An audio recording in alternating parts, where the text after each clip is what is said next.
Do you believe in the devil, Father? I guess I have to. What's he look like? Look like? Yeah, the devil. What the hell does he look like? He looks like you and me, I imagine. So he could get his claws in us without our ever knowing it. Make us do things that we normally would never do. Welcome to Now Playing's review of Needful Things. New kind of store. You won't believe your eyes. Part of the Stephen King movie retrospective series. Well, I reckon it needed some killing. Hosted by Arnie. The guy is evil. Don't go near him. Stuart. You are disgusting. I like that in a person. And Jakob. He's not a human being. This podcast contains detailed plot spoilers and harsh language. It's too hot in here. Just say the word. I'm afraid I have a tendency to turn up the heat. Listener discretion is advised. Okay, little puppy. You ready now? Let's run a good race. Ready, set, go!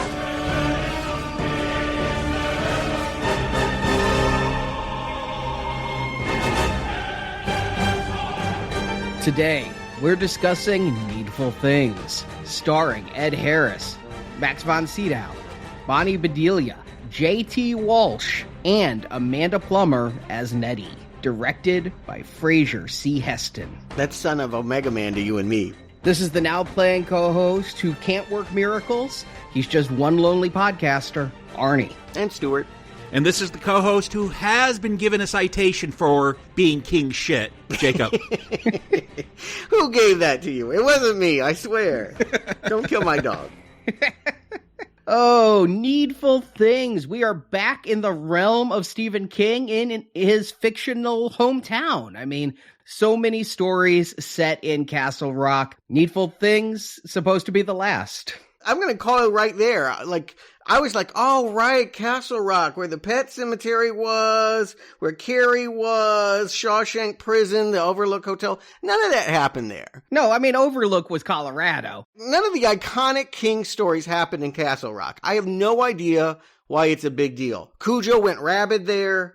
Christopher Walken found a serial killer there. Pennywise wasn't from there, was he? No, he did not. That was Derry. Yep. And Timothy Hutton wrote a book there in the dark half, and that was it. Whoop-de-doo. I mean, I think you've hit on a couple of big ones. Plus, it was referenced in a lot of other stuff. You know, Tim Robbins lived in Castle Rock before he was incarcerated at Shawshank. Shawshank is near Castle Rock. Castle Rock is in early parts of the recut The Stand. Gerald's Game has some stuff in Castle Rock. And what King said at the time of writing the book is he'd become too familiar with Castle Rock. He knew the people in it. I mean, these were recurring characters. It was a shared fictional universe, like the Marvel universe, only you didn't have stars. You had, like, cops and minor characters cross over. Kiefer Sutherland showed up in the novel for Needful Things, and... It's the Marvel universe if you care about janitors and, like, store clerks and things. It doesn't have any of the superheroes in it. Are you telling me, like, Nettie was in the background of some other novel or something? Nettie wasn't, but the lead here, Ed Harris, his sheriff, was played by Michael Rooker in The Dark Half. I thought Pangborn sounded familiar. Yeah.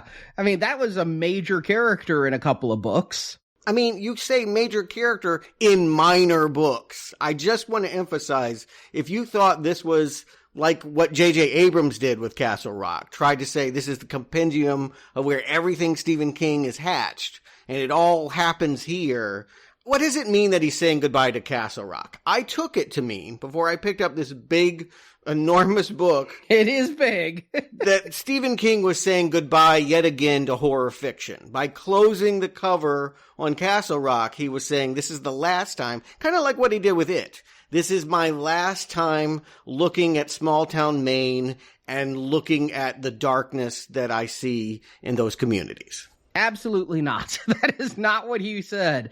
I remember this book coming out. It came out in 1991. And I graduated high school in 1992. As a graduation gift, somebody gave me a $100 gift card to Walden Books.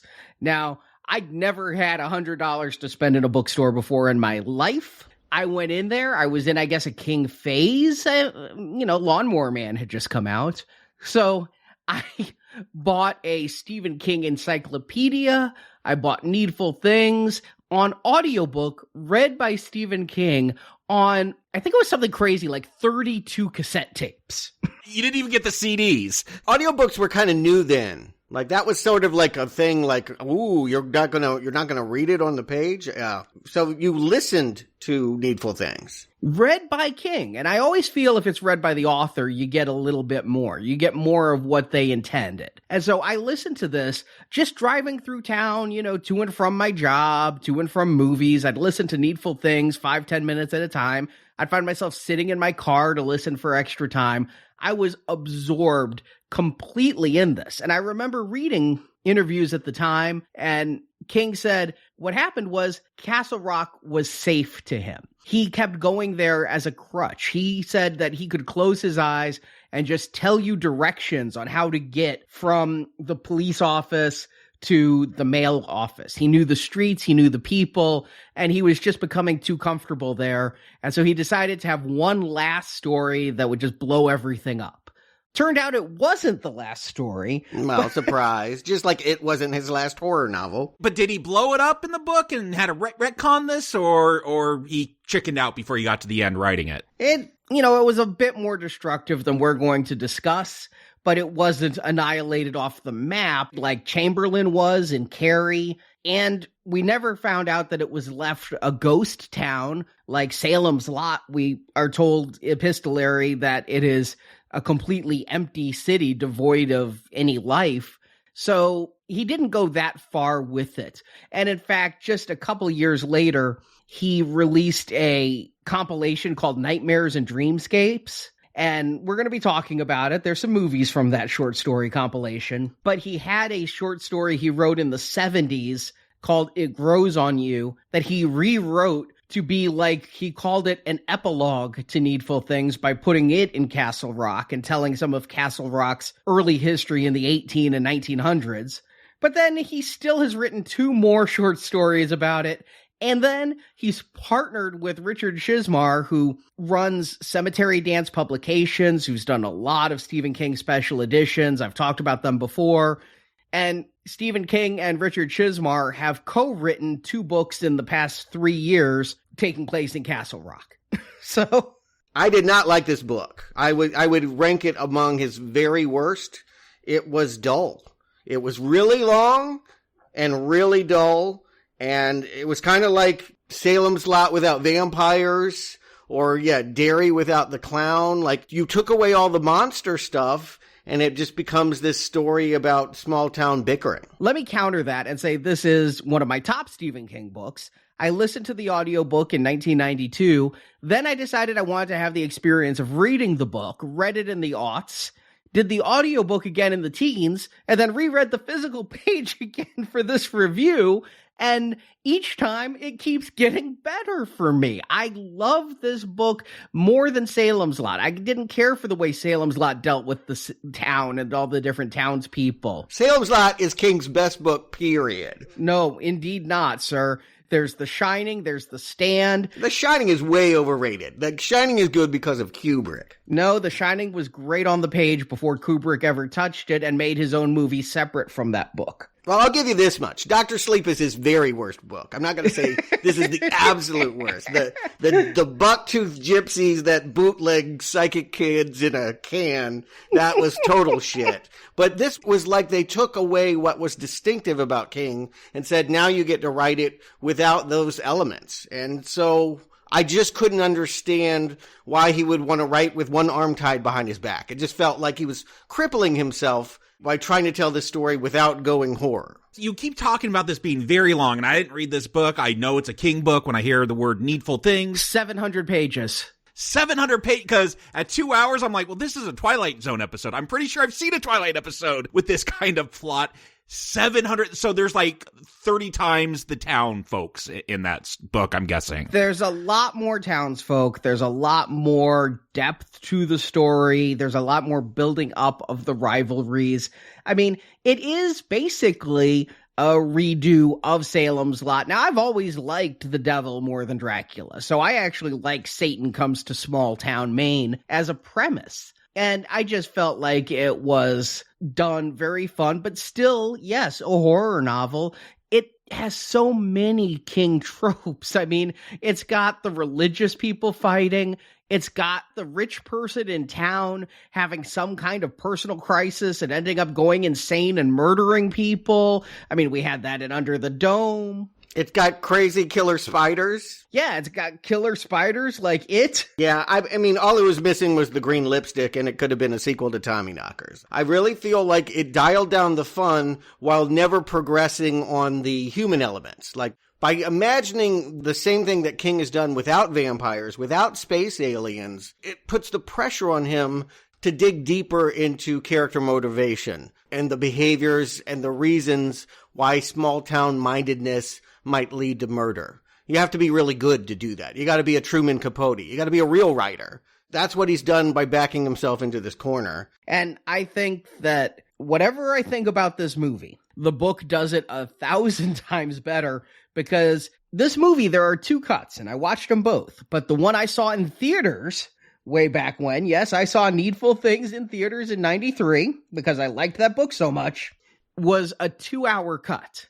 And how can you take 700 pages of personal drama and cram that into a 2-hour movie? I don't know how this is 2 hours. I say cut more. There was a cut that has only been released on German DVD. Of course. It's always the Germans. And thankfully, you got to watch that one. I only saw the theatrical 2-hour cut. How long is the German cut? It was made for Ted Turner. They colorize it or something?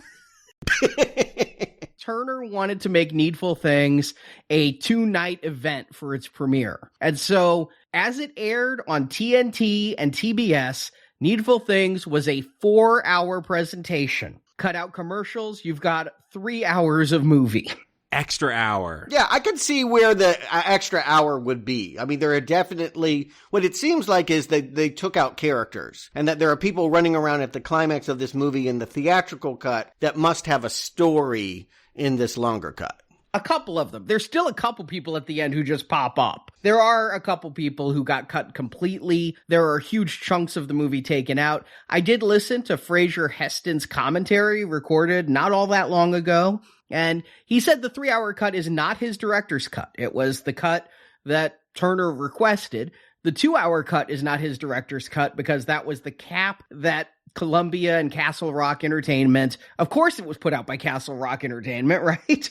Yeah, I mean, Rob Reiner, I guess he felt like he owed King something after Stand By Me and Misery did so well for him. Owed something or saw profit in making movies with King's name. So he said if he were to actually get a director's cut of this, it would be probably about halfway in between, 2.5 hours.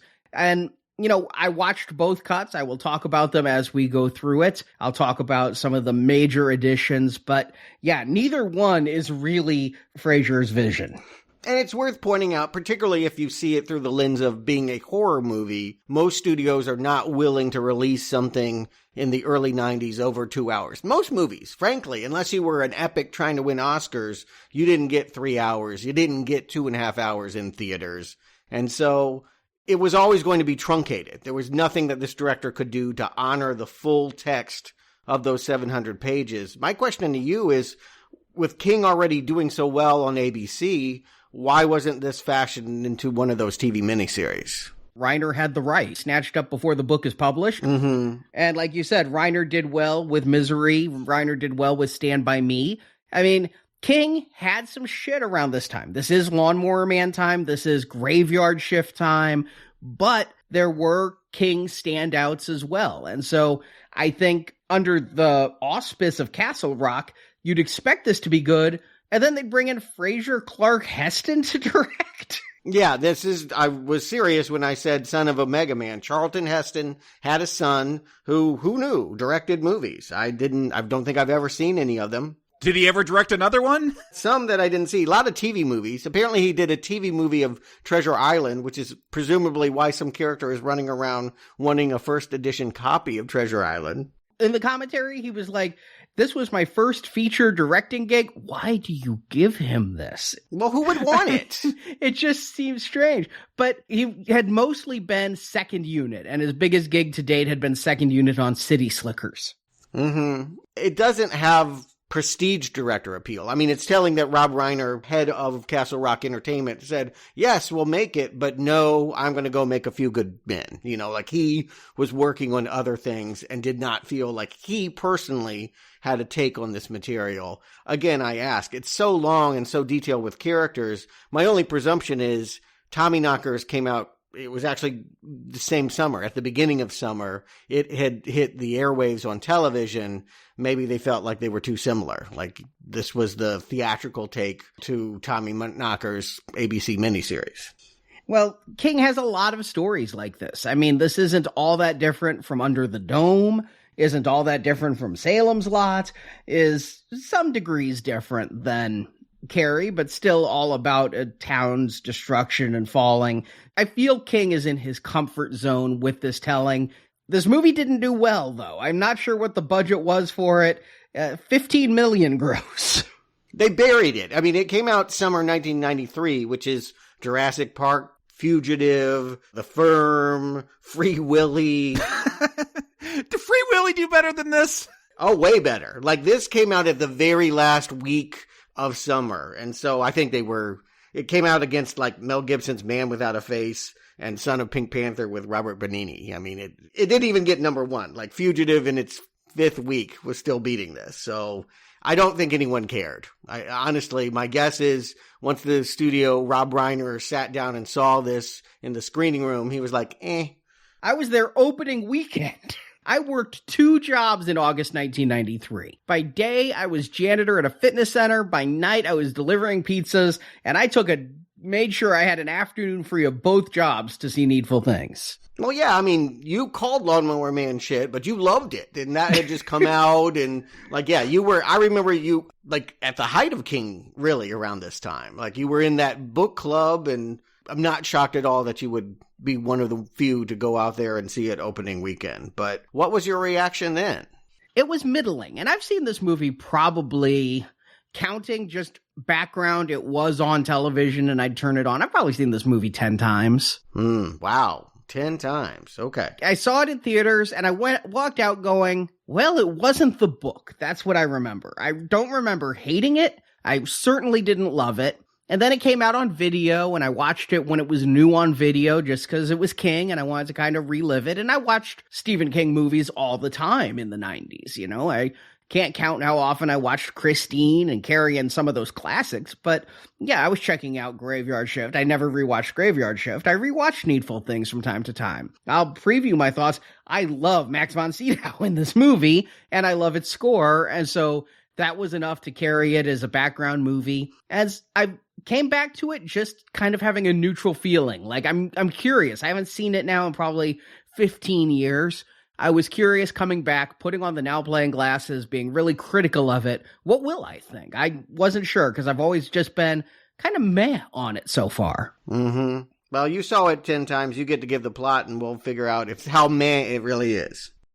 Castle Rock, Maine has had its share of problems. A raincoat-wearing serial killer, a rabid St. Bernard, an author stalked by his evil pseudonym, and in the 50s, a kid was hit by a train. But all that horror couldn't prepare the northeastern hamlet for Leland Gaunt, played by Max von Sydow.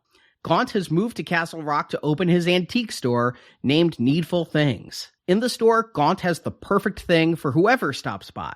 For 11-year-old Brian, Gaunt has an autographed Mickey Mantle baseball card. For schoolteacher Frank Jewett, Gaunt has a first edition copy of Treasure Island. For simple dog lover Nettie Cobb, played by Amanda Plummer, Gaunt has a ceramic figurine exactly like the one broken by her abusive ex-husband. For local drunk Hugh Priest, Gaunt has a Letterman's jacket, just like Priest wore in his heyday in the 50s. Then there's local town selectsman Dan Buster Keaton, played by J.T. Walsh. Keaton has embezzled $20,000 in funds from the town and used it to bet on horse races. For this desperate man, Gaunt has an old toy racetrack that can always predict the winner of any race. All these special and magical items are outside the price range of Castle Rock's modest residents, but Gaunt always seems to make a deal. The buyer pays what they can, and then they owe Gaunt a favor. And these favors are always nefarious. For example, he has Brian throw turkey shit on the sheets of Nettie's nemesis, Wilma. Wilma, of course, blames Nettie, and then Gaunt has Priest kill Nettie's dog. Nettie, of course, blames Wilma, so the two women go after each other with knives and cleavers, hacking until both are dead. Basically, all of Gaunt's favors have Person A do something that increases tensions between Person B and Person C, who blame each other, not ever thinking Person A would have done it. And this grows tension in the town until people are killing each other, fighting each other, and more. But it does seem Gaunt missed one resident, Sheriff Alan Pangborn, played by Ed Harris. Pangborn buys nothing from the store, and when the town starts to seemingly go nuts with vandalism, assault, and murder, Pangborn starts to unravel the secrets. Before Brian, full of guilt, attempts suicide, Brian tells Pangborn Gaunt is the cause of all these troubles. Pangborn starts to put the heat on Gaunt, so Gaunt closes his store. To fight back against the sheriff, Gaunt becomes friendly with Pangborn's fiancée, local cafe owner Polly, played by Bonnie Bedelia. Polly has bad arthritis and is becoming addicted to opioid painkillers. Gaunt has a magical necklace that will take away all of Polly's pain. The price Polly must pay is to kiss Gaunt, which seemingly turns into a passionate night of Polly cheating on Alan. Gaunt also frames Alan for being in cahoots with Buster Keaton in stealing from the town fund, causing Polly to call off the engagement. As for Keaton, he's been growing more and more paranoid, murdered his wife for suspected adultery, and then is tasked by Gaunt to hide bombs throughout the town. As the bombs go off, all of Castle Rock's citizens come into the street fighting each other, full of bloodlust. Alan fires his gun in the air to get everyone's attention, and then gives a long speech pointing out Gaunt is the one who set everyone against each other. Seeing this, Keaton takes some of the bombs and goes suicide bomber, blowing himself up and taking Gaunt and Needful Things with him. But Gaunt walks out of the flames unharmed. It's strongly implied Gaunt is Satan. Defeated, he leaves town, but he's sure to play this game again in another town. And Polly apologizes to Alan, and they again become engaged, as credits roll. And as they start, 10 minutes cut from this opening. There was a completely different opening to this movie than what you see. Well, it's not much of an opening in the theatrical cut. We get some ominish chanting, and we understand that this ominous car is bringing Leland Gaunt to town, from Akron, Ohio to Castle Rock. And what else do you need to know? What do we miss? A big car chase. I couldn't believe they cut out action. A car chase? With the devil? Yes. After we get this music, which I love, you say Omen, it's definitely got hints of that. I also was thinking Bram Stoker's Dracula that Coppola had done a couple years before this kind of had some hints of that kind of score in the melody. But Sheriff Pangborn, Ed Harris, is trying to jumpstart the car of his deputy, and Gaunt's Mercedes speeds past, hits one of the cars, rips the door off, and there's a major high-speed chase between Pangborn and this unseen driver in the black Mercedes until eventually the black Mercedes gets away, and then Gaunt drives into town in some kind of beater Honda something or other. And then at the end of the movie, when you see the Mercedes, you're supposed to go, it was him! Oh, wow. See, the only reason I could think that that would be a good beginning to this movie was that I feel like the cut we have really underserves Ed Harris. I like Ed Harris. He's usually good in everything. He's pretty good here, but you may forget that he's supposed to be the star. Like, he shows up a little bit late, and I don't feel like he's ever in the mix. Because he's the altruistic, he's the one townsperson that can't be sold a needful thing, he's going to spend a lot of this movie off screen. Yes, I have so many questions about Ed Harris's character because none of the motivations are explained. Why isn't he tempted by the devil? Like, what is his deal? We're told a little bit about his backstory, but he doesn't seem to be in this film that much. No, there was a lot more in the extended cut. This is bits here and there. Like, His secretary at the sheriff's office kept coming on to him, and he kept having to push her away because he's being loyal to Polly. And there was a lot more of him negotiating with deputies. And what about his dead wife storyline from the book? Is that not there at all? Not here at all. Mm. I mean, obviously, you need to abridge 700 pages, even down to 3 hours. I feel like you'd want to give him some drama, not just flirting with the secretary. Yeah, the person who got screwed the most is, Lachlan Monroe, who is at least getting platinum headphones at this point. We talked about him in Freddy versus Jason. He was in The Predator. He's in this.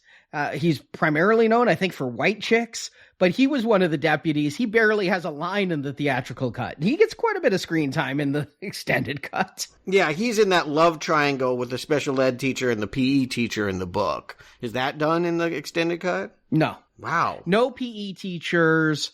None of that was put in. Again, you got to cut some things, and what was mostly cut out of the book were subplots. What's weird is that teacher who comes in wanting Robert Louis Stevenson's Treasure Island. Never heard that pronunciation for him before, but it makes sense. And you don't have any other teachers. You don't have any other students. He feels really out of place with wanting that book. But you're absolutely right. You could. I mean, it was the age of Robert Altman coming back in the early 90s. This was the same year as Shortcuts.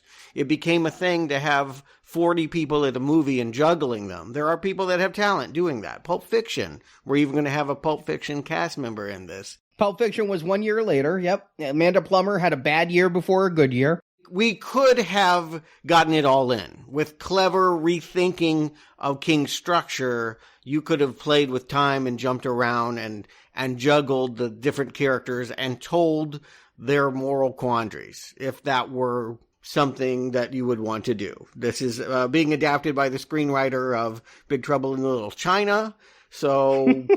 And here's the thing, though, is when you deal with an Altman project, I feel like you're able to tell more stories in that time because they draw parallels off of each other. They follow thematically. You're thinking about one character when you're seeing another, like Crash.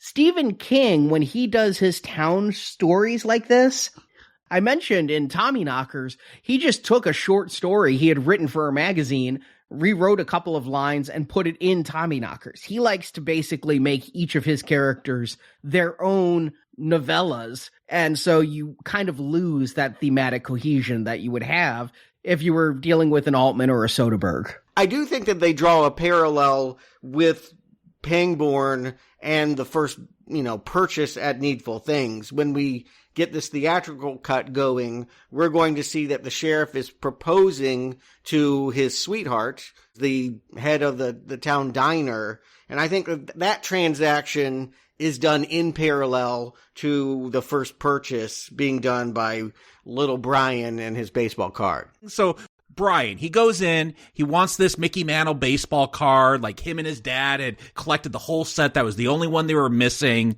Gaunt, of course, has it. It's personalized to him, autographed. Brian touches it. He sees the game, and then, they're going to make this whole deal. So I guess he wanted this card because it was a good memory with his dad. As we get into the other characters, like, what is the bad thing about wanting these things? Is it nostalgia's bad? That's what it seems sometimes. Like, just greed. Like, it seems like it's all over the place. And then their visions are always different, too. It's like, we see a baseball game. We see Nettie's domestic abuse in the past. We see a foretelling of Polly hooking up with Gaunt. Like, is the book this messy? Like, what's the method here? I will say this much, that yes, if I were writing a story in which what people want is put in contrast to their neighborliness, it would be very important, the items that they pick and the people that they turn on. First of all, some of this is done for the movie, to be visual. The flashbacks. The cheesy purple lighting. Yeah, the little electric shocks. They shouldn't have done that. That was just really poor. Yeah, none of this needs to be in a book. In a book, you can have a person remember something, have a triggered memory by an item. But those memories, do they mean something? Because you could have cut those all out of this movie. I wouldn't have missed anything. It would have been less confusing. It actually would have helped. Because they're not consistent in their visions. Like, it's all over the place. The consistency is about obsession, because each of the things they get becomes their most important thing in their life. The rest of their life will fall apart around them as they focus on this one thing. I mean, you could take this as a critique on materialism very easily.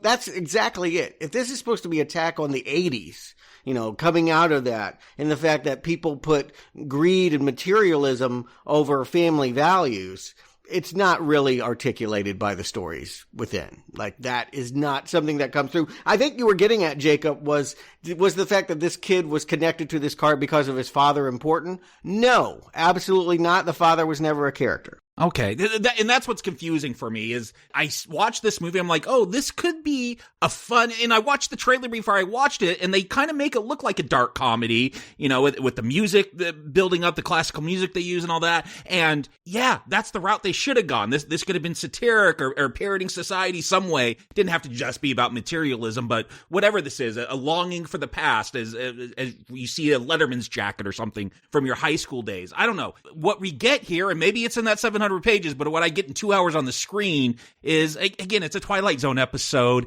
but there's nothing deep to it. There's nothing deep in this book. Unless, Arnie, you want to disagree. I would say that all the conflicts, it feels like people want these items because they're addicted to them in the same way King was to cocaine. Yeah, that's what I'm kind of saying when I say that they become obsessed with the item. I hadn't thought about the addiction parallel per se, but it makes sense with this being his first fully sober book as well.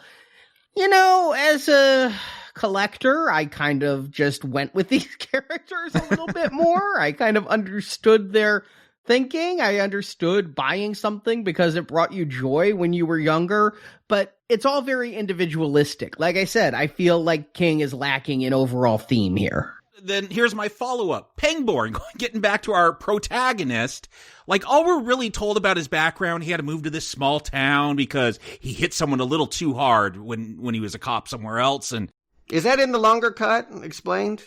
No, not much more. There might be a line or two more, but it's he was a cop in Pittsburgh. He got frustrated with the crime. He punched someone too hard and killed them. And so why try a cop for murder? Just let him go be a cop in a small town now. Yeah, so seeking redemption from that, like, isn't that what he should be tempted with? I don't understand why Pangborn is never tempted in this film. He is. At the very end, he's tempted to go back to violence. He's tempted to kill again due to violence around him. And he shoots up in the air yelling no. It's all very dramatic. Like, why is he able to stand up to the forces of Satan when everyone else succumbs? There's got to be something about him. All I'm told is he hit someone too hard in Pittsburgh. The thing is, we need a hero. And so he's a hero precisely for that reason. He's the only one that sees Gaunt for who he is. He goes to visit him and says, I don't need things. And so, they have one scene of them eating apple pie together. And that's really their only scenes together for the rest of the movie until the end, which is a shame too, because again, you have two really charismatic actors. Ed Harris,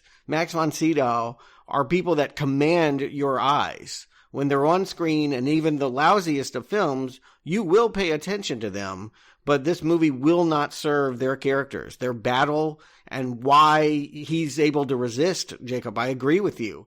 If we can't get all the characters in Castle Rock into the story, explain one. Explain your protagonist, at least. Yes. Give me Pangborn and explain to me what he means. My problem with a lot of King's fiction in the 90s and on, and maybe even in the 80s as I reread some of it, is his main characters, all the way back to The Stand, I suppose. You could say this about Stu Redmond. They're regular guys who wear blue chambray shirts and blue jeans and know to do the right thing because they're good people. They very rarely have stuff to overcome. This was my complaint about Dr. Sleep, is that the Andy character there just did good because he's a good person. And I think that that's how King throws one good person in a cesspool, and it's up to that good person to try to save everyone around them. It's kind of the case with The Mist, too. There was a team of good people in The Mist, but that dynamic holds up through a lot of King fiction, and I do find that Pangborn is an underwritten character. Yeah, we won't be spending a lot of time in describing the rest of the movie, exploring him at all. I guess we can look at his relationship. Like I said, he's introduced here giving a ring to this diner owner, and they're going to have a betrayal. But it would be more interesting to me if this was a town of people that liked each other, or at least professed to like each other, but flash them a material object and they compromise their values. Instead, it looks like people that already hate each other and probably would kill each other even without the promise of a Hummel figurine. So I don't really understand how Satan is tempting them to do anything outside of what they're already thinking.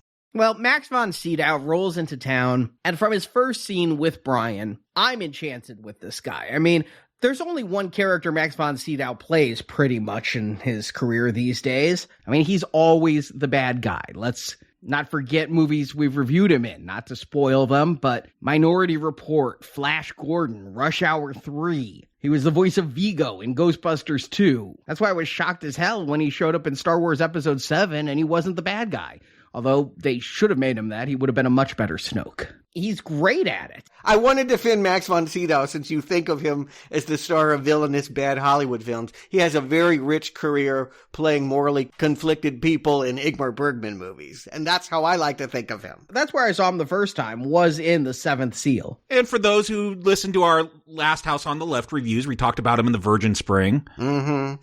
And you know, The Exorcist, too. I mean, he's not a villain in that, but he commands. I mean, by God, there's nobody else on screen when he walks on. He just draws your attention. He has star quality. And I think so does Ed Harris. So again, it's really a sad thing that this is not a movie that is going to use either one of them. I mean, I think Max von Sydow sits back and plays Ave Maria and smokes for most of this movie. I don't think he really tempts too many people with good monologues. No, and I'll agree with you, Stuart. It's exciting to see Ed Harrison and Max von Sydow are in this film. It gives you a little bit of hope. And I think Sydow, he's a lot of fun.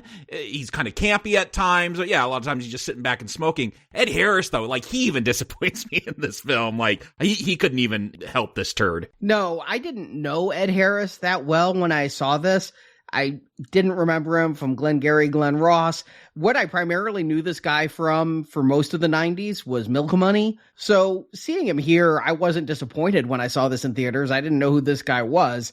And the theatrical cut does him raw. I mean, he's got nothing to do. He's barely in it. But Sydow, no, he's not tempting enough. He just seems to magically have this thing. Like if I went in and somebody said, oh, look, I've got this autographed Samuel L. Jackson Mace Windu figure, and look, it's autographed to Arnie. My first thought is, it's a forgery. Fake. You just signed it in the back, didn't you? Yeah. But no, he has the magical one item that anybody will just fall for and betray what moral compass they have, because he's going to ask them to do things, mean things, to people that they're ambivalent about. It's not people they care about or people they hate. It's, you know that person who you've seen at the diner a couple times? Go throw shit on her sheets.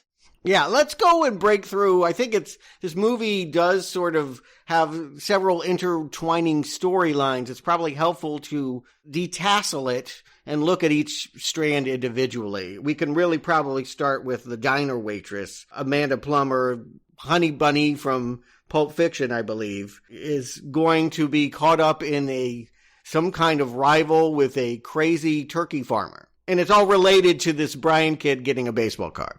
Yeah, Wilma is the most one-dimensional of the one-dimensional characters here. She has dirty mud. She goes into the antique store. She's like, this some kind of carver? And throws down the antique. I mean, she is playing it broad. Yeah, she's a comedy writer and actress. And I presume they went that route because, I mean, even on the page, Arnie, there was nothing to this character. She was just screaming all the time. Yeah, there wasn't a whole lot that they could do without fleshing it out a bit more. She was kept up by Raider the dog. I believe what they established, although they don't live close together, so I don't quite get why. But something about Nettie, who was in the novel not a waitress, but in fact a seamstress, her dog was the crux of the problem.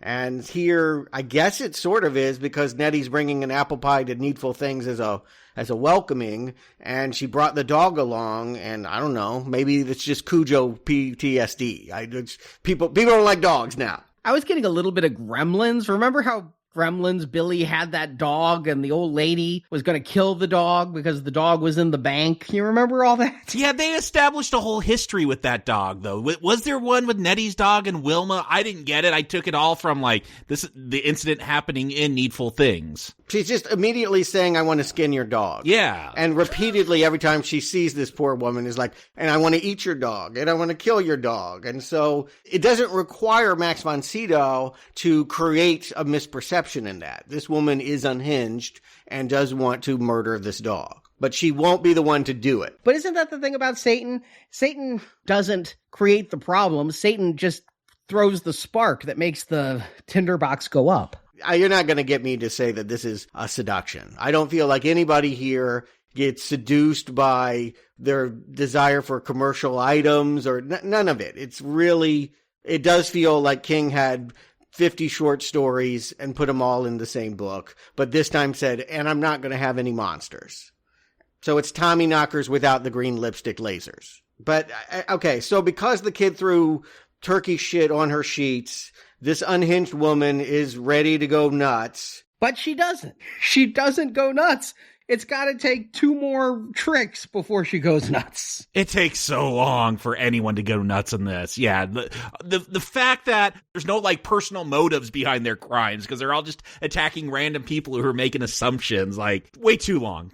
There could be commentary in that. There could be, yes. If this were about capitalism, I might be willing to do something that I don't think is a very big deal because I want something, not realizing the people that ends up hurting, you know, in industries or whatever. Like, you could create a scenario in which me making a simple act of litter or what have you has a cascading effect that really impacts somebody's life that has to pick that up.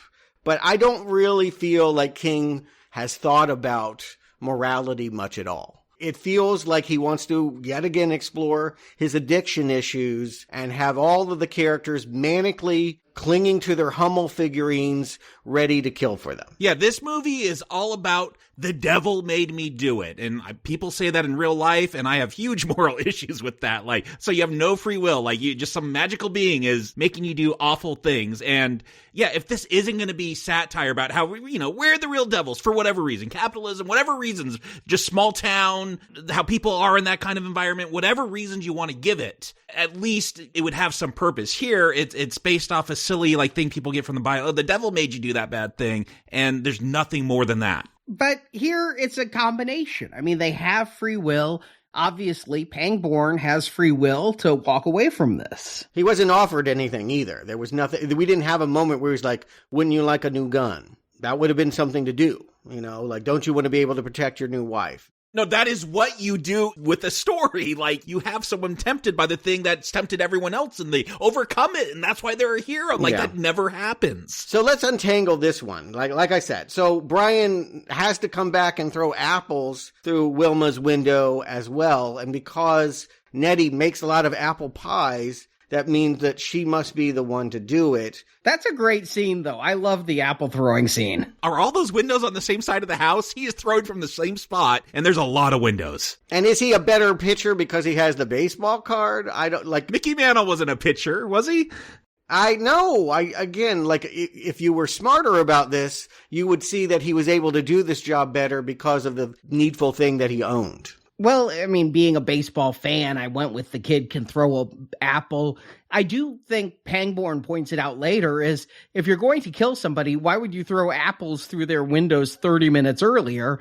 You know, poor Brian is guilt-ridden for what he does to Wilma's house, the shit and the apples. That's all he does. But why? Like, who wouldn't want to destroy? What kid doesn't want to throw rocks through the window of someone they hate? Yeah, no, breaking those windows looked awesome. But they die. And so he feels guilty because he feels he caused it. But he has a guilty scene before Wilma is ever dead. And he's guilt-ridden and doesn't want to do the apple throwing for a reason. Again, it's all, there's no time for character motivation. We'll never truly understand why. And I doubt that if you read the book, you'll have a more clear-cut reason. I did not. I'm thinking maybe because I read the book, I'm giving that character more. Because there was a lot more to Brian in the book with his younger brother, and there was nothing more about why he was impelled to do the bad deeds that he did. There was more of him walking around in the town.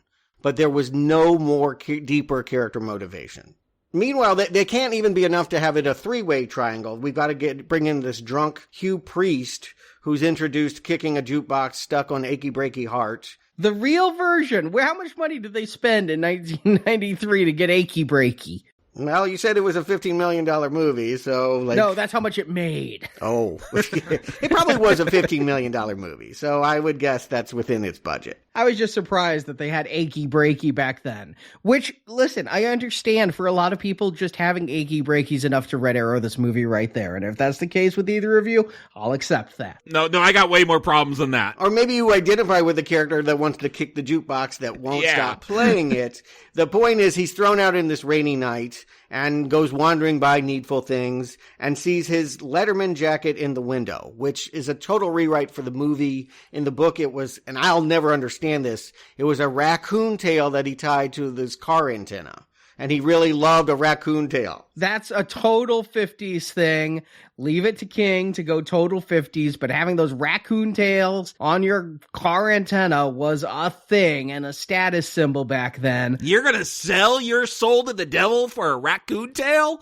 It was so dumb. It was so stupid. Here, it should be the car, right? The car with the raccoon tail, there not you go. Just a raccoon tail. I feel like they get what it should be about here. The idea is that for this man, whether he's having an out-of-body illusion or what have you, this is his chance to reclaim his childhood. He's 50 years old and drunk, but he used to be the cool jock that had the girls in the convertible. We'll see the purple lightning give him that flashback. And so by putting on that jacket again, he can be his former glory. But in order to do that, hold tight, he's got to go skin a dog. Really? That does seem a little much even for the town drunk. It really does. And he's not drunk when he's doing it either. Does he already know how to skin a dog?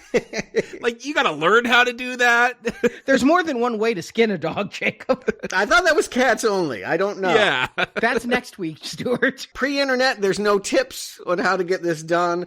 And so halfway into this movie, we finally get to the climax of this, in which both women are understandably ready to go at each other with whatever sharp objects they can find, but it's pretty silly, right? Well, that's what I'm saying. Is this supposed to be like a serious look at small town America, or is it a dark comedy? Because this feels, it's silly. It's funny. I kind of like it with how campy it is. Yeah, I think they're going for some dark humor here. Both of them have done comedy. I feel like this is the 80s movies that did this well were ones about divorce. This is like fighting over material objects when people used to love each other and now they want to kill each other. It's like War of the Roses. Yeah. Is kind of where they want this movie to live. I think of this not as a horror movie. I mean, it's got some magic to it. It's got some murder to it. But this seems to me like a dark comedy, dramedy type movie. Right, but not particularly fun. Like, the comedy is not really landing either. When they go out the window with cleavers in their neck and knives in their stomach, it doesn't feel like a gut buster, right? Like, it's neither scary, grotesque, or amusing. Just puzzling. And let me just say, the TBS cut takes out so much of the violence and what little gore you have. You don't get the look at the dog. You don't get the, cleaver in the head? Nope, no cleaver in the head, no repeated stabbing. So if that's what you're there for, don't watch the longer cut at all. I mean, it's implied violence mostly. I'm not going to watch the longer cut. I can tell you that. And this is where you're talking about with Brian getting his guilt complex. I think Pangborg knows right away that the person that skinned that dog is not Wilma. He has this suspicion that Brian threw the apples. Well, Brian is there, and that is in the regular cut, too. Yeah, he comes up and he wants to talk to the sheriff, but then he chickens out and runs away. When the two bodies are there, when all the cops are at Wilma's house and Nettie's dead and Wilma's dead, Brian goes to talk to the sheriff, then gets scared, runs away, and the sheriff's like, all right, I gotta follow up with Brian because Nettie didn't throw all these apples, and if Brian wanted to talk to me, Brian's a baseball fan, probably Brian threw the apples. And that leads us to Brian's suicide scene. They were forced by the studio to change it. In the book, Brian kills himself. Okay, so is that why he never shows back up in the film? I don't remember seeing him. They'll mention that he's still alive, but I don't even remember at the end if he shows up there. He does not. Okay. He was dead, and the studio's like, that's way too fucking dark. So now we have a couple of scenes where they're like, he's gonna be okay. Yeah, but I feel like going darker might have helped or something. This movie needed more of something. Like, it feels really like they pulled their punch by having this awkward scene of this kid haunted by what he did, and then it comes to nothing. But, you know, I get it. A little kid killing themselves. Certainly around that time, suicide being the hot button issue after Heather's. Okay, so this is not my biggest problem with the movie. And again, with the TBS cut, this is my biggest problem with the TBS cut. I guess because of what? Snowflakes? You can't even show a kid with a gun to his head. They had to zoom in, make the image extra grainy and fuzzy, and crop out half of Billy's head during the suicide scene so you wouldn't see a gun to his head. Yeah. It's kind of a cheat that he doesn't die, but even weirder, the drunk, Hugh, like he goes back to the Mellow Tiger bar, gets thrown out again, and I guess the jacket's not waterproof, and because it's ruined, he's ready to get a gun from Needful Things and blow away the barkeep. I don't even think the jacket's ruined, really. I mean... Yeah, I didn't take it that way. It's just like they kept pushing him, kept throwing him out, kept having that broken jukebox they wouldn't fix. And he was drunk as hell. You know, I mean, I think there's something to be said about the angry drunk. And he's just mad that his coat's wet, but I didn't think he wrecked the coat. I heard the word ruined, but I didn't know, again, who designs a jacket that can't get wet? Like, that seems like maybe not one to prize in your closet. There's a whole Seinfeld episode about that. They make them. Okay. Well, at any rate, so that's that story strand. That's probably where the bulk of the movie lives. It's the first kills we get. It sets the tone for all of the betrayals and bickerings and pranks that get played on. Arnie, are you saying that it's better in the book?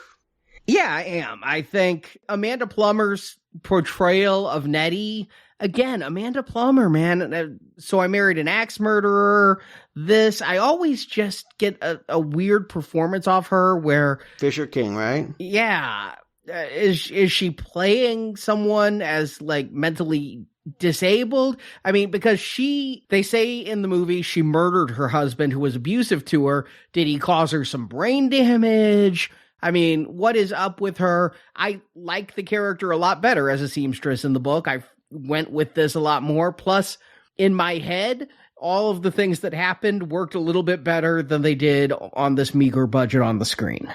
I think like she's one of the better performances, though. I feel like maybe you don't want the character to come off as so strange, and you know, she's got a lot of anxiety. Like, she was even afraid to go to the store. And well, yeah, that's my problem. Is it opens up, I'm like, oh, because this is based on a King novel, so I'm like, is she psychic? Because she's like, that's beware of that store, they're covering their windows, they don't want you to see that's a bad omen. But then she's like taking him an apple pie. I'm like, what? I thought like she was going to be the one that warning everybody to stay away. And no, that's so bizarre. I don't understand anyone's motivations here. I don't like this story at all. And in fact, if they didn't include any of these storylines, I know they have to because it's a big part of the book, but like, I get nothing out of all of this. All of this, if it was supposed to be this Rube Goldberg of look at the way people turn on each other, it ends up feeling like, kind of like how Mousetrap feels when you play it, when you like pull the thing and then it doesn't make the man jump in the tub, and then the tub doesn't knock the pole. Like, I'm like,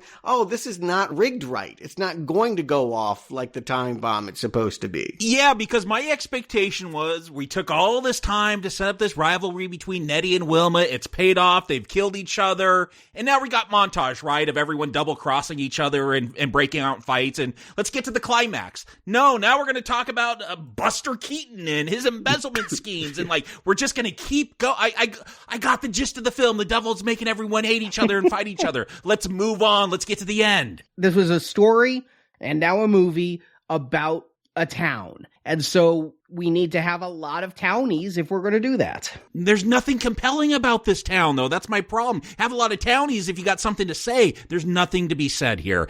Yeah, I would say that you would have to recalibrate every single character in the novel so that they were more harmonious in the way they related to each other. I don't mean necessarily they were nice to each other, just that their stories played off each other, ping-ponged, ricocheted in a way that you really felt like you were watching pinball and not an anthology movie that got put in the Cuisinart.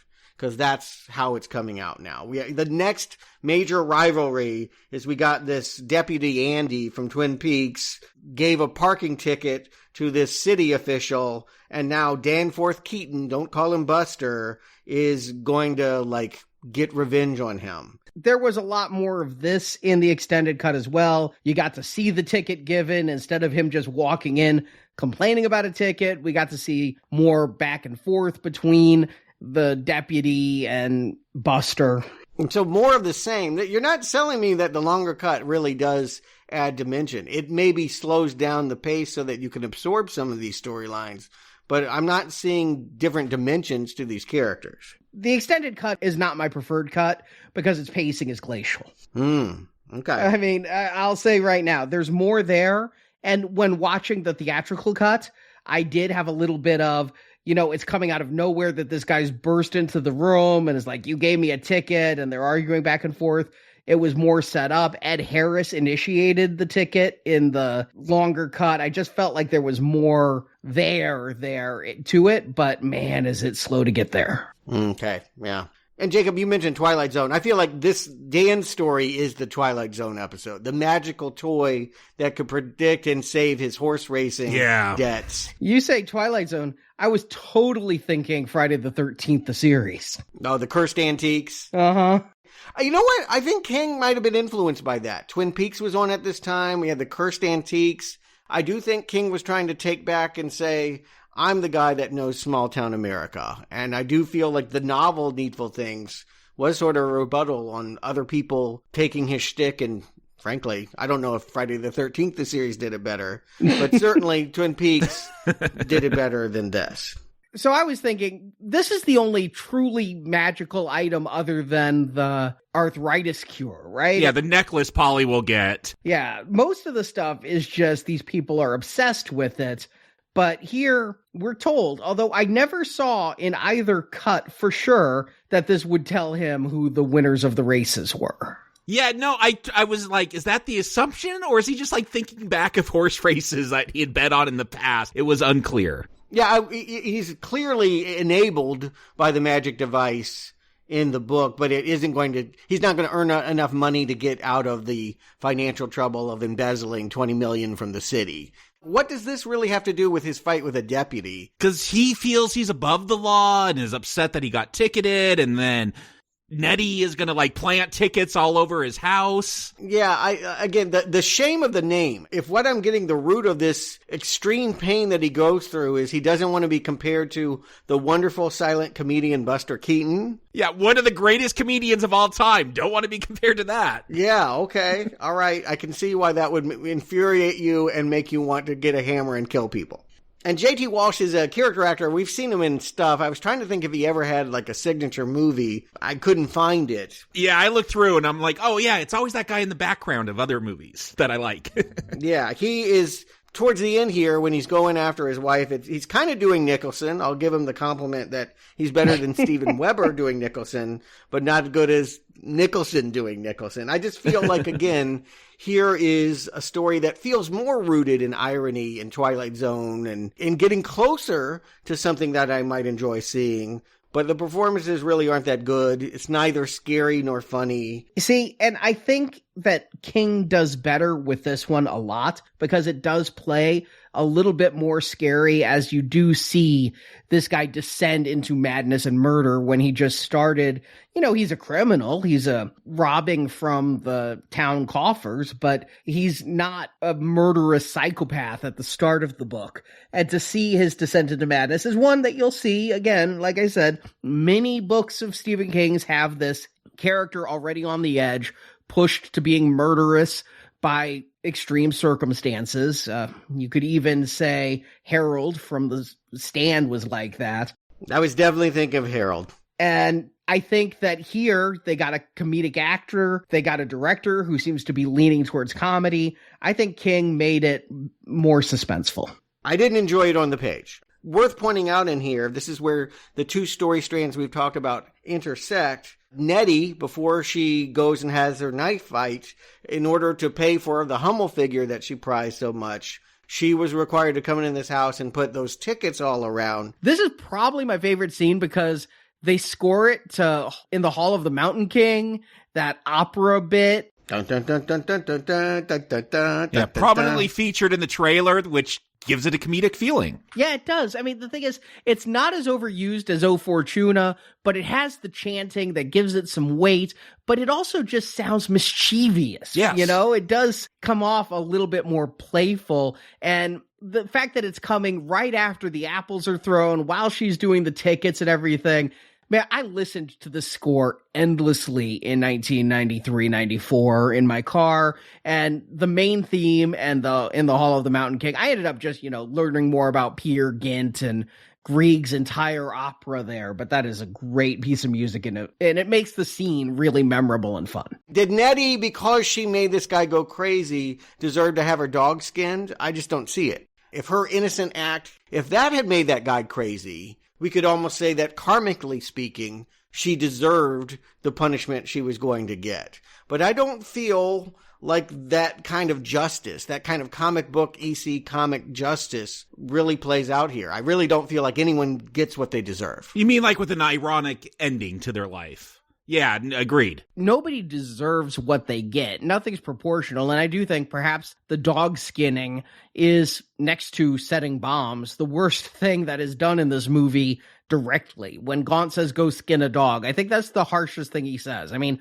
throw turkey shit and skin a dog are two vastly different levels of quote-unquote prank. And that's a real problem I have with this story then, because like if you look at something like Creepshow and the Father's Day story, yeah, I mean, maybe people don't deserve to be killed for treating their father badly, but there's some satisfaction about that man wanting to be celebrated on his birthday and turning his spoiled brat daughter into a birthday cake. I mean, I do feel like you want to have those kinds of ironies. You want to see those people get it and feel a part of yourself seduced by the evil thought of it.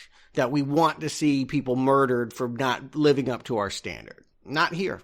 Maybe it could have even worked as a religious film, because one of the rivalries here is Father Meehan wanting to have casino night, and the Baptist Reverend, Don Davies, Major Briggs, is going up behind him and putting "Just Say No to the Devil" bumper stickers over all the advertisements. Yeah, again, this is where they could have had a lot of fun, a lot of humor with the Baptists and Catholics taking jabs at each other, and it kind of falls flat. It was disappointing. Like, again, when these two had showed up, I'm like, okay, maybe we'll get some laughs here, and it never really pans out. Is there a rivalry between Baptists and Catholics? Yeah, there are evangelicals that believe, again, if you're those Jack Chick tracks, those little Bible tracks you could sometimes find posted on your car, or someone hands them out when you're trick-or-treating as a kid. They do not like the Catholics. They believe the Catholics are the whore of Babylon. Like, so there are very extreme born-agains that, yeah, do not like the Catholics. I can speak to in my own family. When I go down south,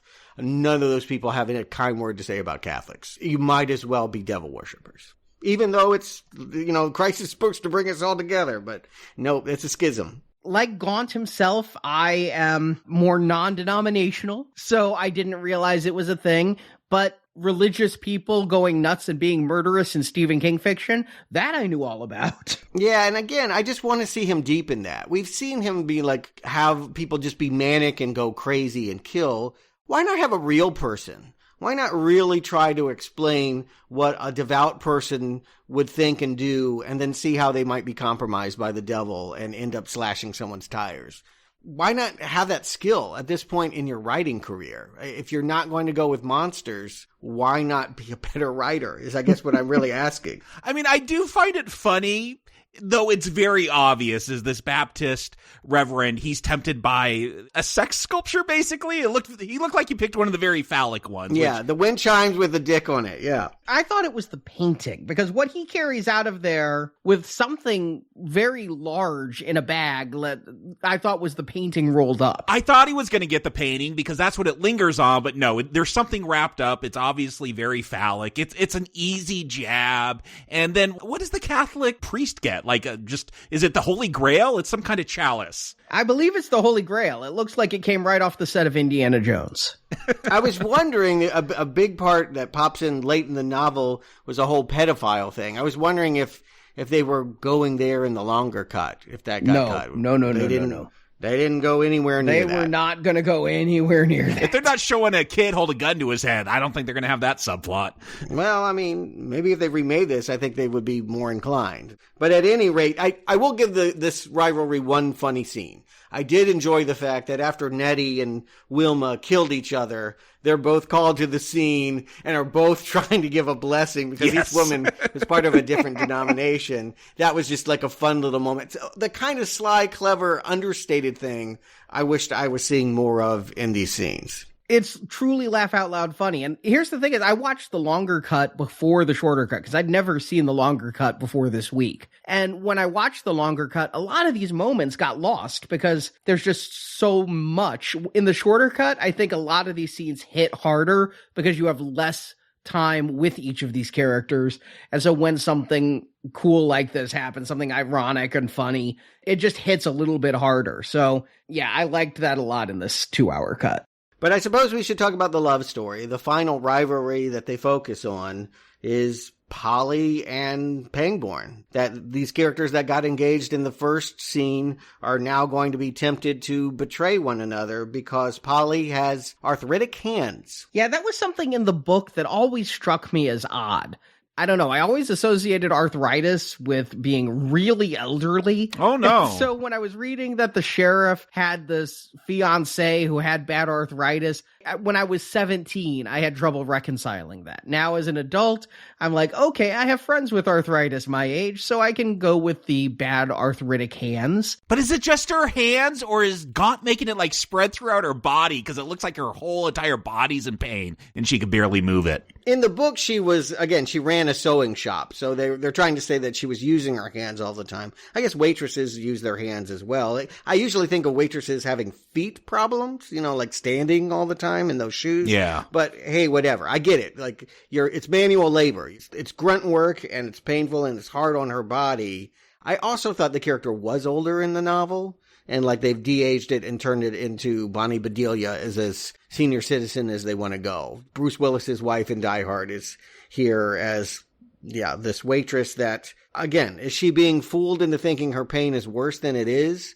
You mentioned that she's addicted to opioids. Is she? I don't know what's going on here. It comes in so late. They play it very lightly. Yeah, it's just a prescription bottle. But they talk about they don't say Percocet. They call it Percodan or something generic. But they're talking about opioids, and she's like telling Gaunt, please, can you give me my pills? I need my pills. Yeah, they're saying Well, she hasn't had her pills. Like, the pain comes on. I don't take that as an addict. In the extended cut, there's a huge fight between her and Alan, where Alan finds an empty bottle of Percodan and accuses her of taking it. And she goes, I don't know where that bottle came from, because this was after she got the necklace. Okay. And so he's got a big problem with her possibly being an addict. Okay, so they actually kind of frame her. He's worried that she has a substance abuse issue that she's hiding from him. And she's worried that he's helping Buster Keaton embezzle the money because she walked by a window once and because she went to his houseboat and saw a bunch of money in envelopes. And again, I think that Pangborn gets it right. He's like, if I'm embezzling money, would I just leave it in envelopes all over my desk at my house? If you're engaged in love with one another, you have a conversation. The fact that she just walks out and leaves the ring and calls him and says, how could you, feels like, well, your marriage isn't going to work anyway. See if he's going to get away with it first. Like, then you got a bunch of extra money. See if it pays off. You're saying go with the corruption. That's funny. I wasn't saying that, by the way. I was just saying maybe you ask him some questions before you jump to the conclusions. It just feels like the devil is not doing a very good job of making good people think bad thoughts. It seems like these pranks are all very obvious, and it's worse in the movie because they're doing these pranks so quickly and we're not in the characters' heads. But when you're outside the character watching a screen, you are like, yeah, none of this makes sense, and you're a fool for falling for it. The only person who I can side with is Nettie, because if somebody killed my dog and I had an inkling of who they were, I'd grab the cleaver and go after them too. Yeah, I agree. She's one of the most relatable and one of the best performances in this very silly movie. Did Max von Sydow just want to have a love scene at this point? Like, where did this come from? That all of a sudden that, like, he's going to be, like, nibbling on her ear, and she's going to have, like, that's the way she's going to pay for having this necklace that supposedly takes her pain away. That was an odd one, and I watched the extended cut, and I'm like, yeah, they slept together. She cheats on Alan, and I'm wondering if they cut that if they maybe infer different things in the theatrical cut. I'm like, nope, she still cheats on Alan, and they never have that discussion. At the end, she's like, can I have my ring back? Never, oh, I had Satan's dick in me. Well, I will probably leave that out. I'll be honest. Maybe that's not the best She may be having Rosemary's Baby. Things to do in a relationship. But yeah, if you really have done Max von Sydow, that's like, maybe let that one go. Don't tell nobody. Meanwhile, like, the sheriff is like breaking into Needful Things. It's abandoned now, but he finds all these newspapers. So stupid. Yeah, the devil just keeps, like, headlines from all the kills and towns he destroys. It's his memory book. He's a scrapbooker. You're telling me Gaunt sold somebody the air in the Hindenburg and gave Hitler, like, the idea for Mein Kampf and sold the bullet to Lee Harvey Oswald? I think Gaunt, like, had something on Hitler's art teacher and had him kicked out of art school and thus creating Hitler. Yeah, this is, come on. You're going to do that all with antiques? Jesus Christ. At some point, the antiques were new things. Right. Pearl Harbor. I'd love to know what he sold to the Japanese to pull that one off. I mean, this is just, it's embarrassingly bad. Here's your ancestor's sword. Now you must go bomb a U.S. base. Yeah, because again, it reframes the story. It's not just about, like, small town America, what destroys these little towns. I mean, if this film aspired to have some kind of exploratory message or explore something, that it would do that. But now it's like, no, just everything evil. Like, he does it all, like Pearl Harbor, big and small. He'll hit your town or your city. But it is the devil. I mean, it's trying to say everything evil. Now, yeah, we already know that. There's a whole book about how he's evil. Like, that's very popular. A lot of people have read it. Unfortunately, he's a minor character in that. If he was a larger player, I might actually finish that book instead of just wait for the movies. But, these days we'd probably want to be more sensitive, right? And not just portray, oh, the Japanese were possessed by Satan. They don't go there. They should never go there. You're right. This is about small town values and betrayals, and it's really got in over its skis about what it's about and what the influence is and all of it. Arnie, what are we missing? We're pretty much right here at the climax. Were there any other storylines from the book?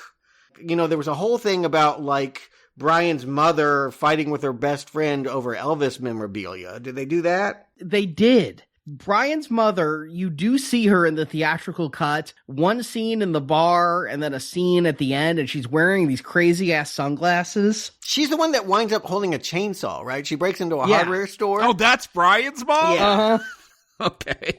Well, there's scenes of Brian with his mother at the start of the movie, and then she gets an Elvis bust, and she has this Elvis obsession in the book. There were two people in the book I just couldn't go with, and one was the Elvis obsession, and the other was the raccoon tail on the car. Those were the two things. I was just like, what? Even in 1991, I thought the people who were like, the king is still alive, to just be an utter caricature, and for King to include that in the book was very disappointing to me. I felt like his characters should be better than that. Is Batboy going to show up? I mean, really, it's all Weekly World News type shit.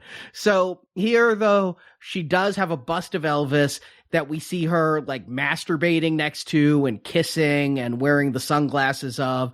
In the extended cut? Yeah. Okay. Well, I mean, that was kind of the thing, was like, yeah, these women were basically fighting about who was going to be the bride of Elvis, because he would come to them in different, like, one in sunglasses and one in some other, it was a photograph, I believe. And it seemed like something you might want to update, like maybe not make it Elvis, but they actually had someone, like, with the pompadour and, hello. Yeah, no, they didn't do that here. They just had, like, bas relief bust, the white busts. Okay. And she bought it with, I guess it's supposed to be Elvis's sunglasses. So when you do see her in the theatrical cut, she's wearing Elvis's sunglasses all around. Yeah, those stupid sunglasses. Okay, that does explain it. Okay. So, I mean, and not explain it at the same time. Anything else we missed? We see more of them in scenes like at the sheriff's station or at the diner or at the bar. But I don't feel, other than the Elvis thing and really cutting down on the Buster deputy thing, I don't feel like entire characters have been excised. I think the only one to be entirely on the cutting room floor may be the secretary from the police station who was hitting on Adam. All right. Well, I guess then we're at the climax. If there's nothing else to say about these people, everyone's mad, and Alan needs to take control because Buster Keaton has planted a bomb at the Catholic Church, and the stained glass is and shatters. I gotta ask, that bomb goes off, and then the Catholic priest comes out, and he's like damning the Baptist reverend to hell, and then lightning strikes a church. Like, was that God, like, trying to stop him? Like, how do you cause lightning? In the extended cut, Gaunt is giving a lot of shit to Buster as Buster is digging that hole to plant the bomb. And at one point, for reasons I never understood, Gaunt points up at the steeple and says, "I've always hated those." And so you're supposed to think that's Gaunt getting in on the action. He hates steeples and he wanted it blown up. Oh, I thought it was God trying to strike him down with lightning or something. Well, I mean, every time someone got one of their needful things, they got a little static cling shock. So I think lightning is associated with Leland Gaunt. So he finally had built up enough static electricity to blow up a steeple. Anyway, here poor Ed Harris does really try. He gets really, really mad. He's really going to, like, do some acting here as he's shouting and trying to make people feel bad. Yeah, he's really going to yell no and fire that gun in the air. Gaunt is there. Have you noticed the one really trite thing? All right, there's a lot of trite things. Have you noticed the really trite thing they did where when Gaunt is evil, they gave him dirty, long fingernails and ugly teeth? Mm-hmm. Yeah, right. We have insert shots of him writing things down in the ledger and smoking. And again, just to better associate him with the Lucifer that we think of, the classic idea. Yeah, speaking of that ledger, Pangborn, one of the reasons he suspects Gaunt is because he says Gaunt never came from Akron. But in that ledger, we see a lot of names from Akron before he turns the page. So I'm like, I think he was in Akron. I think Pangborn's a bad cop. Oh, I never doubted that. I believe Akron has been destroyed by the devil. Right, but Pangborn, like, did a checkup and said he's never been in Akron. But yeah, here, you know, Leland is like, do it! Kill them all! Let God sort them out, which is, of course, the key to not do it. But yes, he fires the gun in the air. Yeah, so this was really supposed to be a moment of temptation. Like, we were supposed to be on the edge of our seats. Is Pangborn just going to start shooting people randomly? I never was on the edge of my seat. Nope. Even when I'm, like, reading the book, when I'm watching the movie in theaters, I'm like, yeah, this isn't going to go that way. Yeah, but it is interesting, you know, in 2021, we've seen some people destroy, a little bit of destruction going on here. It does feel like a humbling moment that everyone is waking up from the hangover of how they've been behaving. Do you think if one of those cops at the Capitol building had shot 6 times in the air and then said, "Stop! Look at what you're doing to yourselves," they all would have just been like, "Oh, let's go home"? No, I think they did do that and did not get that response. But yeah, I did feel like, were people going to pipe up and say, yeah, I posted about Pizzagate. Yeah, I printed Stop the Steal shirts. Like, I do feel like this reckoning that's happening here has a very contemporary feel. Like, this should be working for audiences now. The fact that this movie is nearly 30 years old does not mean that it wouldn't necessarily have something to say about our times right now had it been calibrated correctly. And I think that's what's so frustrating for me is as I'm watching this, I'm like, oh, I don't know if you guys heard, we live in divisive times today. So I'm like, what is this? This could always speak to that. Like, how does it start in a small town? You get these divisions. And then this film has nothing to say. Like, even if it got our times wrong, if it had something to say, I would have enjoyed it. But no, it's got nothing to tell us about divisive times or just not getting along with other people. Yeah, the lunatic character comes out with a bomb strapped to him and blows up Needful Things. And that is the end of the film. Which is dumb because it's a mystical store that the devil runs. Like, you can't just blow it up. Like, we know that's not going to save the day. This ending is totally different in the book, though, because in the book, Gaunt has had monsters around. There were spiders, and there were lizard things, and things that this movie probably just couldn't afford to do. So it went very literal by having Buster run around with a suicide bomber vest.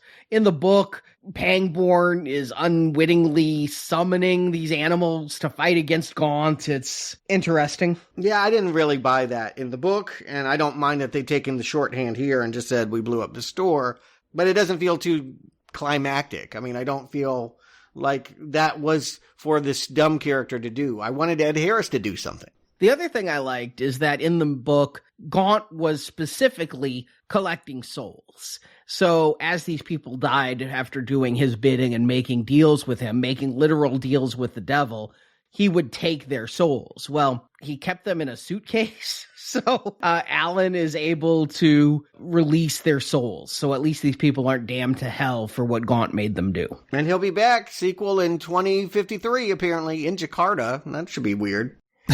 He did say that he and Pangborn's grandson will make headlines, making me wonder if you're right, Jacob. Did Gaunt knock up Polly? And so they're going to rock out together, Damien and Gaunt in Jakarta.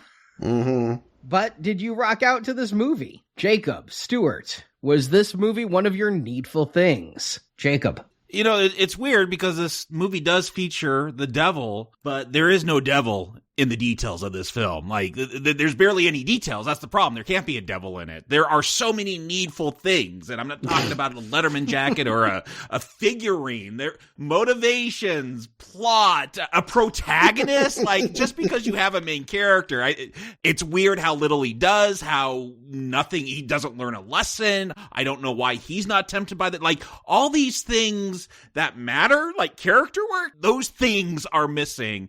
And again, if you want to tell this story about 100 characters and how they're all intertwined, yeah, make it a TV series. This should have been a tight, teach me why we are so divisive in America, why there's urban versus rural, blue versus red, why that goes on, and do it in a microcosm, because it's not new. It's been going on since the beginning of our country.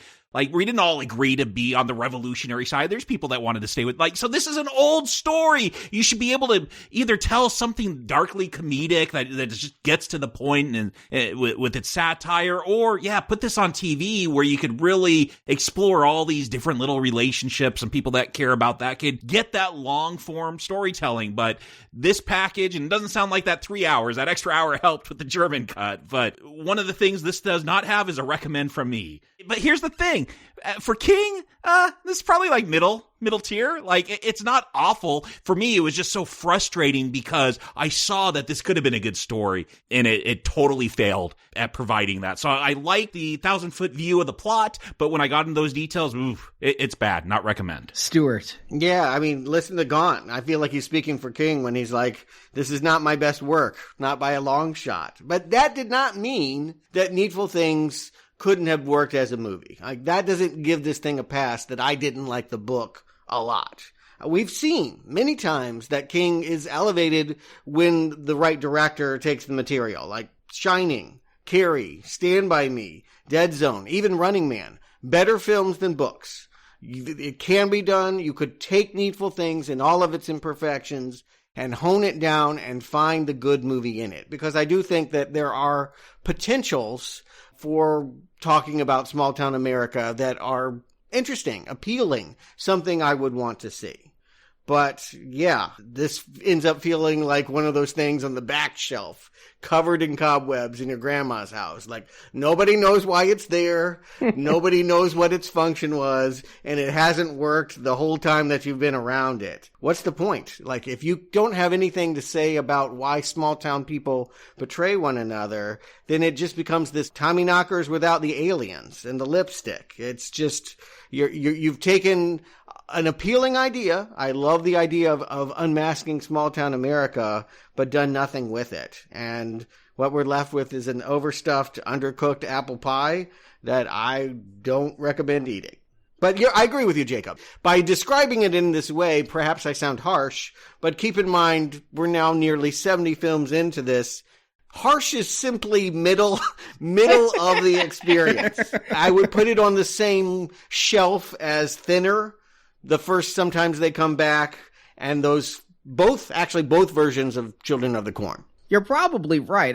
Other than the original Children of the Corn, I agree with you that those other movies, including this one, they're so forgettable. They're like a dream when you wake up in the morning and you have some vague idea of what you dreamt about, but you can't remember the specifics. I think that's the case with a lot of Stephen King movies from the early 90s, which means it wasn't a nightmare where you woke up sweating and you knew exactly what was haunting you. That would be Graveyard Shift for one. And any mangler would do. Trucks. Lawnmower Man 2. Yeah. But then it's certainly not good enough either. Here, I gotta say, I was on the line. I think I have some nostalgia for this film for one, but for all of the movie's narrative failings, I feel like it stumbles along, right? I mean, it's not giving me deep characterization. It's moving from point A to point B to point C in a not horribly illogical manner. I do think that when Pangborn points out the movie's biggest flaw, these are horrible tricks that you should see right through, that I am agreeing with him, but it's going along, and Max von Sydow is so good in every scene, and the score is so good. I mean, enrapturous score. He was even better in The Omen, Arnie. Like, let's not oversell it. It's a bunch of demonic chanting to orchestral, mood. Omen did the chanting better. This does the composition better. Yes, I'm going to say something about this score is better than the Omen score. It's a tremendous score. I can't say enough about it. But are those two great things enough to slip this over the line of a mediocre to subpar movie into weak recommend territory? Not quite. It's a weak not recommend. It's on the borderline because, man, I wish that score and von Sydow had been in a better movie. The thing is, I would love it if they would give that director, he gave the most monotonous commentary I've heard in a while, but if they'd give him his chance to make his director's cut. I find that the theatrical cut is too compressed and there are leaps of logic made. I find that the 3-hour Turner cut is way too long and needs to be trimmed down. Put the car chase back in, put back in the opioid addiction, put back in a couple of other things, and you could have a weak recommend here, but both versions of this movie, weak not. I mean, I'll also quote Gaunt, I'd hardly call it a rousing success, but what the hell, King will be back. Yeah, and so will we next week with Sleepwalkers, another Stephen King I've never seen before, but I don't have to read a book. Oh my God, when we started talking about doing the Stephen King retrospective series, there were certain jewels that I couldn't wait to talk about. Okay. And I mean, The Shining, Carrie, Lawnmower Man, Sleepwalkers. Now, these are jewels for different reasons. Not all are real jewels. Yeah, what's Shining are you comparing this to? Kubrick or Kissing? Maybe both.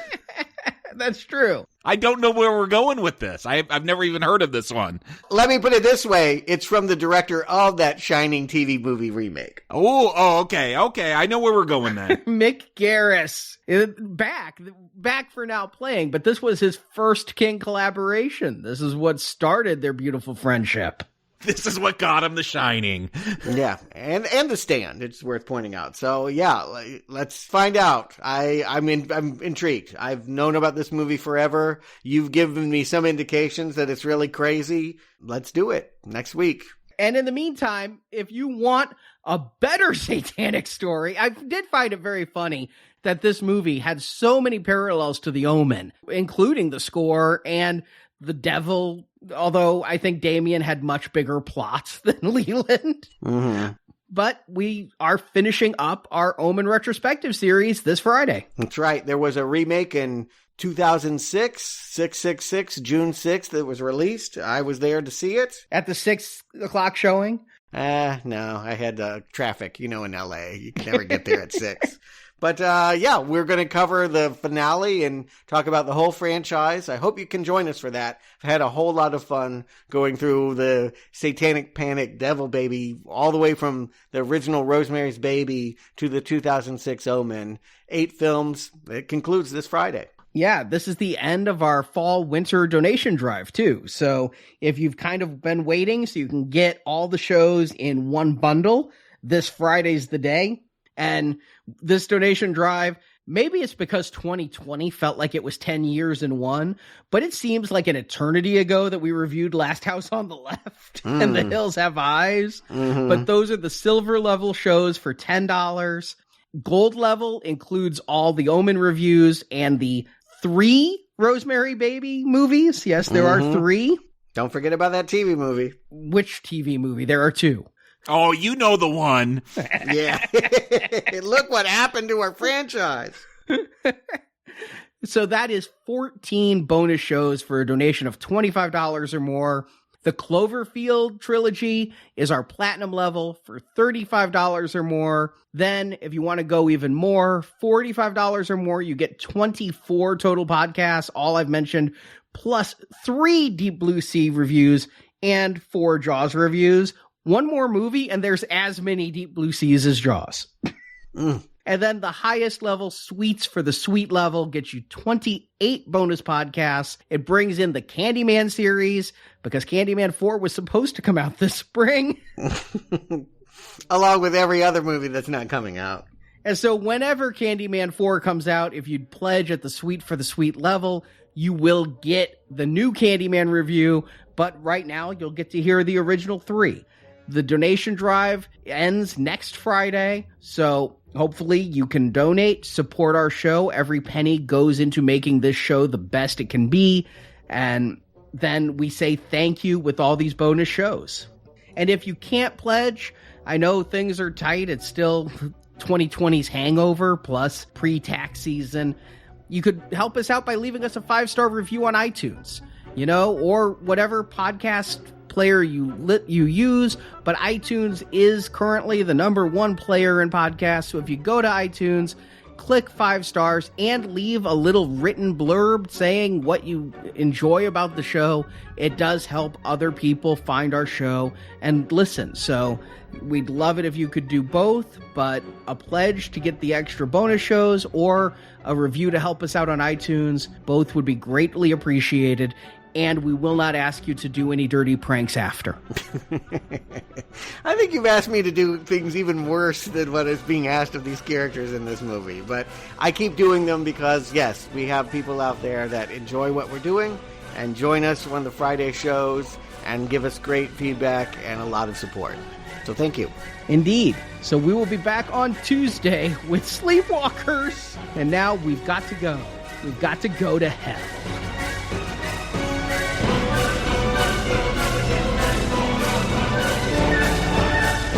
No more killing! Not in Castle Rock! Not me! Not you! Not anybody! This shit stops now! Thank you for listening to this episode of Now Playing. We hope you've enjoyed the show. Surreal. We're having fun now. Now that you've heard the movie review, head to booksandnachos.com to hear Arnie's reviews and analysis of Stephen King's original novels. You've been having a devil of a time with it lately, haven't you? And also come back to NowPlayingPodcast.com each week for another new movie review. Listen to me! All of you! In the NowPlayingPodcast.com archives, you can find many more reviews of Stephen King films, including Sometimes They Come Back, The Lawnmower Man, Carrie, Salem's Lot, The Shining, Children of the Corn, and more. Oh, sure. A few murders and a couple of rather lovely explosions. I would hardly call it a rousing success, but what the hell? I'll be back. In our archives are also reviews of film series such as The Avengers, Star Trek, A Nightmare on Elm Street, Friday the 13th, Scream, Transformers, and RoboCop. Find hundreds of movie review podcasts at NowPlayingPodcast.com. Come see me when you're done. Support from listeners like you help keep Now Playing operating. I have it coming. You know that. Yeah, I know. You can find a link to donate using PayPal at the bottom of our website, NowPlayingPodcast.com. What price did you have to pay for your needful thing? You can also join the Now Playing Patron campaign through our Podbean site. Patrons of $10 or more get a new exclusive movie review every month, plus even more perks, including one where you can pick a movie for our host to review. Find the details on our website. I won't disappoint you. I promise. Now Playing Podcast is produced by Arnie Carvalho. Look at you. Puppets, all of you. And he is pulling the strings. Associate produced by Jason. We're all decent people. We are. Now Playing is edited by Arnie. The wicked shall be turned into hell. Now Playing, credit narration by Brock. Your master's voice. The opinions expressed on Now Playing are those of the individual hosts and may not reflect the opinion of Venganza Media Incorporated. Well, you think about it, so will I. Venganza Media Incorporated is not affiliated with the motion pictures reviewed or otherwise referred to herein. But there are those times when you simply must hurt the ones you love. All movie clips and music included in this podcast are the intellectual property of the respective copyright holders. They are included here for the purpose of review and no infringement is intended. And I am sick and tired of this goddamn persecution. Now Playing Podcast is an exclusive trademark of Venganza Media Incorporated and may not be used without the expressed written permission of Venganza Media Incorporated. All rights reserved. Listen up, you macro snapper. We have tried to reason with you, but it's been no use. Now Playing is a Venganza Media production, copyright 2021, and no part of this show may be reproduced, repurposed, or redistributed without the written permission of Venganza Media Incorporated. The dealing isn't done, you see, until Mr. Gaunt says the dealing is done.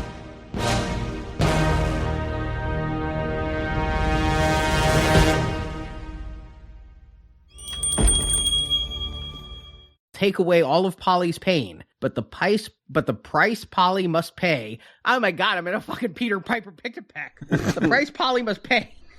The price Polly must pay is to kiss. I'm not popping my peas, right? No. I have a brand new mic filter tonight, and I had no idea how much I'd need it. Nope, I haven't heard any pops.